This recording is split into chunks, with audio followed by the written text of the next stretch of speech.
అపోస్తల కార్యము 9వ అధ్యాయము 31 చదవండి. కావున యోదయ గలిలయ సమరయ దేశములయందంతటా సంఘము క్షేమాభివృద్ధి నొందుచు సమాధానము కలిగి ఉండెను. మరియు ప్రభువునందు భయమును పరిశుద్ధాత్మ ఆదరణయు కలిగి నడుచుకొనుచు విస్తరించుచుండెను. ప్రియమైన చెల్లెళ్ళు, తమ్ముళ్ళు, ఇక్కడ సంఘము గురించి మాట్లాడబోతున్నాను. శ్రద్ధగా ఆలకించండి. అనేక కుటుంబాలు కలిస్తే సంఘము, అనేక వ్యక్తులు కలిస్తే కుటుంబం, 2 వ్యక్తులు కలిస్తే కుటుంబం, 2 కుటుంబాలు కలిపితే సమాజం లేకపోతే సంఘము. ఇక్కడ అనేక కుటుంబాలు మనము కలిసి ఉన్నాం. దీన్ని సంఘము అంటారు. ఈ సంఘము ఎక్కడ ప్రారంభమైంది, ఎవరి ద్వారా ప్రారంభమైంది, మన బాధ్యత ఏంటి అనేది కొద్ది విషయాలు చెప్పేసి నేను ముగిస్తాను. దీంట్లో సంఘము క్షేమాభివృద్ధి పొందుతుందంట. మనము ఒక సంఘానికి వస్తున్నాం గనక మనము వచ్చే సంఘము మన ద్వారా ఏమవ్వాలి? 1 క్షేమంగా ఉండాలి, 2 సమాధానంగా ఉండాలి, 3 అభివృద్ధి పొందాలి, 4 విస్తరించాలి. 4 1 సమాధానంగా ఉండాలి, క్షేమంగా ఉండాలి, అభివృద్ధి పొందాలి, విస్తరించాలి. ఈ సంఘం, మనం ఉన్న సంఘాన్ని గురించి నేను మాట్లాడుతున్నాను. ఇది ప్రారంభం ఎక్కడయ్యింది అంటే అపోస్తల కార్యములు 2వ అధ్యాయం లేకపోతే మొదటి అధ్యాయంలో ఒక మాట, 15వ వచనం. మీరెందుకు నిలిచి ఆకాశం వైపు చూస్తున్నారు? ఏ రీతిగా పరలోకమునకు వెళ్ళటం మీరు చూచితరో. చాలు. ఇప్పుడు యేసు ప్రభు వారు వీళ్ళకి ప్రత్యక్షమైన తర్వాత 40వ రోజున ఏం చేశాడంటే శిష్యులందరినీ సమకూర్చి నేను మరలా వస్తాను, వెళ్ళిపోతున్నానని మేఘాల మీద ఆరోహణమై వెళ్ళిపోయాడు యేసు ప్రభు వారు. తిరిగి లేచిన తర్వాత 40 రోజుల పాటు 8 సార్లు ప్రత్యక్షమయ్యి 40వ రోజున వెళ్ళిపోయాడు. నేను మీ మీదకు నా ఆత్మను కుమ్మరిస్తాను, అప్పటి వరకు మీరు ఎక్కడికి వెళ్ళొద్దు, ప్రార్థన చేయండి అన్నాడు. అప్పుడు వాళ్ళు తిరిగి యెరూషలేముకు వచ్చి ఆ పట్టణములో ప్రవేశించి ఒక గదిలో కూర్చొని ప్రార్థన మొదలుపెట్టారు. ఎవరెవరు ఉన్నారంట? శిష్యులందరూ దాంట్లో ఉన్నారు. చదువుతారు ఆ మాట, మీరు చూపించిన 13వ వచనం. వారు పట్టణములో ప్రవేశించి వారెవరనగా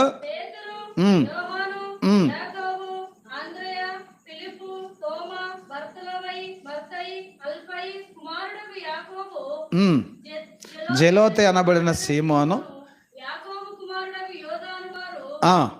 వీరందరూ, వీరితో కూడా కొందరు స్త్రీలను,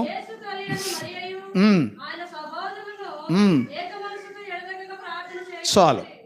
40వ రోజున యేసు ప్రభు వారికి వారు కనపడుతూ మేఘాల మీద వెళ్ళిపోయినాడు. ఆయన వెళ్ళిపోయిన తర్వాత వీళ్ళు తిరిగి గొలగొతా నుంచి లేదా ఒలీవల కొండ నుంచి తిరిగి యెరూషలేముకు వచ్చారు. యెరూషలేములో మేడగదిలో కూర్చొని ప్రార్థన చేస్తున్నారు. ఏం ప్రార్థన చేశారంటే వాళ్ళు, వీరందరూ, వీరితో కూడా కొందరు స్త్రీలను, యేసు తల్లి అయిన మరియయు ఆయన సహోదరులను ఏక మనస్సుతో ఎడతెగక ప్రార్థన ఏక మనస్సు ఉందంట. అక్కడున్న ఎంతమంది ఉన్నారో తర్వాత చూపిస్తాను నేను మీకు. ఏక మనస్సు ఉందంట. 10 మంది ఉన్నా, 2 ఉన్నా, ఏక మనస్సు ఉన్నా కాడ దేవుని కార్యాలు జరుగుతాయి. 10 మంది ఉన్నాం, 10 మంది మనసులో 10 రకాలు ఉన్నాయి అనుకోండి. ఏకీభావం లేనప్పుడు దేవుని పని ఆగిపోద్ది, కుంటిపడిపోద్ది. ఒకే మనసు ఉండాలి. ఇక్కడున్న మీ అందరికీ ఒకే మనసు ఉండాలి. మీటింగ్ పెడుతున్నాం, ఒకే మనసు ఉండాలి.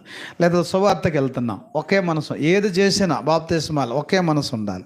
ఒక్క మాట మీద వెళ్ళిపోవాలి. అప్పుడు పరిశుద్ధాత్మ కార్యం మన మధ్య జరుగుద్ది. వీళ్ళు ఏక మనస్సుతో ఎడతెగక ప్రార్థన చేస్తున్నారంటే ఎంతమంది ఉన్నారు?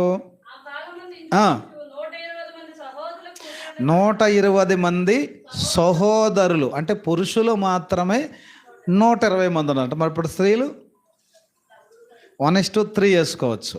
1:3 వేసుకుంటే దగ్గర దగ్గర 450 మంది స్త్రీలు పురుషులు కలిపి అక్కడ మోకాళ్ళ మీద ప్రార్థన చేస్తున్నారు. అప్పుడు 2వ అధ్యాయం 1వ వచనం, పెంతెకొస్తు పండగ దినము వచ్చినప్పుడు, ఇది 50వ రోజు. యేసు ప్రభు వారు చనిపోయి తిరిగి లేచిన తర్వాత 50వ రోజు. అది పెంతెకొస్తు పండగ రోజు. మా పస్కా పండగకు 50 రోజుల తర్వాత వచ్చే పండగను పెంతెకొస్తు పండగ అంటారు. ఆ రోజు వీళ్ళందరూ గదిలో కూర్చొని ప్రార్థన చేస్తూ ఉంటే అప్పుడు వేగముగా వీచు బలమైన గాలి వంటి ఒక ధ్వని వారు కూడి ఉన్న ఇల్లంతయో నిండెను.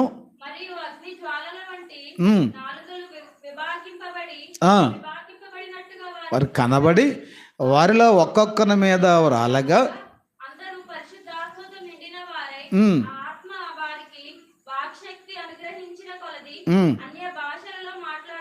చాలు. కాబట్టి ప్రియమైన దేవుని బిడ్డలారా, పరిశుద్ధాత్మ ఫస్ట్ సంగతులు మీకు చెప్తున్నాను.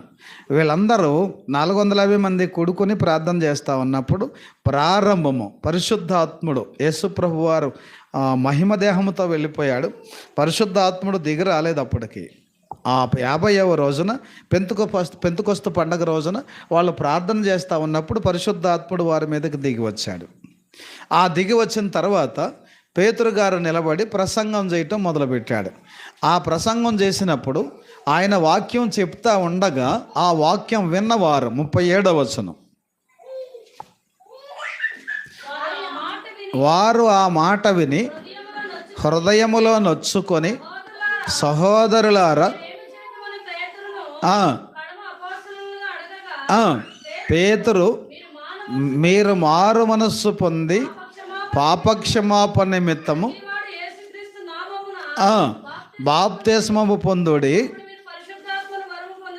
చాలు. ఇప్పుడు ఆ వాక్యం విన్న వాళ్ళు చాలామంది పశ్చాత్తాపడి, నిజమే మేము మా దగ్గర పాపం ఉందని తమ పాపాలు ఒప్పుకున్నారంట. వాళ్ళందరూ తమ పాపాలు ఒప్పుకొని ఏడుస్తూ వచ్చి మమ్మల్ని ఏం చేయమంటారు అని అడిగారు. ఏం చేయమంటారని అడిగితే అప్పుడు పేతురు గారు, మీరు మారు మనసు పొంది పాపక్షమాపణ నిమిత్తం యేసుక్రీస్తు నామములో ఏం చేయాలి? బాప్తిస్మం పొందండి. అప్పుడు పరిశుద్ధాత్మ అనే వరం దేవుడు మీకు ఇస్తాడు అని చెప్పారు. దాంట్లోనే ఇంకొక మాట చెప్పారు, 40వ వచనం,